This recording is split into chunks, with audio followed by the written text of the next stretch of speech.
Kasalukuyang nasa Korea ang aktor na si Alden Richards at doon nga ay isa siya sa naging witness ng promotional tour ng pelikulang Mission Impossible na pinagbibidahan ni Tom Cruise. Marami ang natuwa dahil nakita at nakilala ng personal ni Alden Richards si Tom Cruise at ayon nga sa mga fans, base na rin sa video na binahagi ni Alden sa kanyang Instagram, makikita na nag-uusap ang dalawa at parang matagal na silang magkakilala.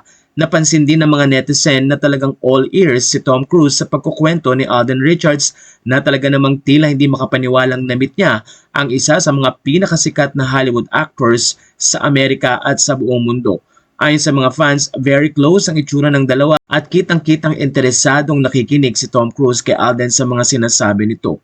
Natuwa rin ng mga fans, magandang pagkakataon nito kay Alden Richards na ma-expose lalo na sa mga international scene at umaasa ang mga fans na baka daw one of these days ay magkaroon ng movie si Alden Richards kasama si Tom Cruise. Ilang mga fans din na nagsasabing ano daw kaya ang pinag-uusapan ng dalawa, pero paniguradong pinupuri ni Alden Richards si Tom Cruise at ibinigay niya ang pakikikumusta ng maraming Filipino na followers at fans ni Tom Cruise. Umaasa naman nakikita lalo ang pelikulang ito na ipapalabas sa May 17 sa Philippine Cinemas.